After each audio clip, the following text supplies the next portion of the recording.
Friends ನೋಡಿ, ಇಲ್ಲಿ ಒಣಗಿರೋದು ಕಿತ್ಕಂತಿಲ್ಲ, ಉಳ್ಕ ಇರೋದು ಕಿತ್ಕಂತಿಲ್ಲ, ಎಳೆ ಕಿತ್ಕಂತಿಲ್ಲ, ಕರೆಕ್ಟಾಗಿ ಅದಕ್ಕಿರೋದು ನೋಡಿ ಕಿತ್ಕೊಂತ ಇರೋದು. ಯಾಕೆ ಅಂದರೆ ಕರೆಕ್ಟಾಗಿ ಹದವಾಗಿದ್ರೇ ಅದು ತಿನ್ನೋಕೆ ಚೆಂದ. ಹಂಗಾಗಿ ನಿಮಗೆ ಹೇಳ್ತಿದ್ದೀವಿ, ನಮಗೆ ಆಶ್ವಾಸನೆ ಕೊಡೋರು ಬೇಡ, ಫ್ರೀ ಕೊಡೋರು ಬೇಡ, ಸಾಲ ಮನ್ನಾ ಮಾಡೋರು ಬೇಡ. ನಮ್ಮ ಟ್ಯಾಕ್ಸ್ ದುಡ್ಡು ನಮ್ಗೆ ಲೆಕ್ಕ ಕೊಟ್ಟು ಕರೆಕ್ಟಾಗಿ ನಾವು ಹೇಳ್ದಂಗೆ ಕೇಳೋಂಥ ಕೆಲಸಗಾರ ಸಿಗಬೇಕು.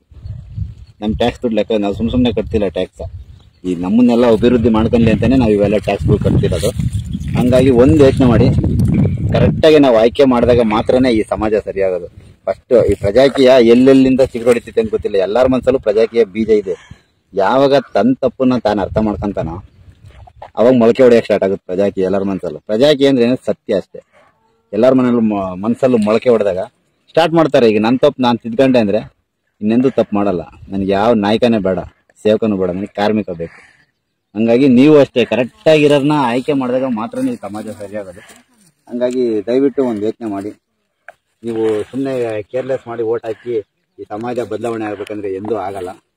ಅದಕ್ಕೆ ನಾನು ನಿಮ್ಗೆ ಹೇಳ್ತಾ ಇದ್ದೀನಿ, ಒಬ್ಬ ಕರೆಕ್ಟಾಗಿರೋನು ಹುಡುಕಿ. ಫಸ್ಟು ನೀವು ಹುಡುಕ್ತಾ ಇಲ್ಲ, 3 ಪಕ್ಷದಿಂದ ಬಿಟ್ಟು ಕೆಳಗಡೆ ಬನ್ನಿ, ನಿಮಗೆ ಸಿಗ್ತಾರೆ ಕೆಲಸ. ಮೊದಲು ಸಿಗ್ತಿರ್ಲಿಲ್ಲ. 2018 MP ಎಲೆಕ್ಷನ್, 2023 MLA ಎಲೆಕ್ಷನಿಂದ ನಿಮಗೆ ಪ್ರತಿ ಕ್ಷೇತ್ರದಲ್ಲೂ ಸಂಬಳಕ್ಕೆ ಕೆಲಸ ಮಾಡುವಂಥ ಕೆಲಸಗಾರರು ಪ್ರಜಾಕೀಯದಲ್ಲಿ ಸಿಗ್ತಾ ಇದ್ದಾರೆ.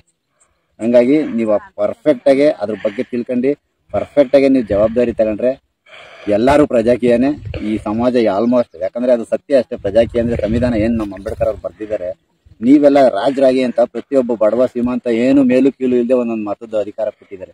ಹಂಗಾಗಿ ಅದನ್ನ ನಾವು ಕರೆಕ್ಟಾಗಿ ಉಪಯೋಗಿಸ್ಕೊಂಡಿದೀವಿ ಅಂದರೆ ನಾವೇ ರಾಜರು. ರಾಜರು ಹೆಂಗಿರ್ತಾರೆ ಹೇಳಿ, ರಾಜರು ಹೆಂಗ್ ಬಾಳ್ತಾರೆ ಹೇಳಿ?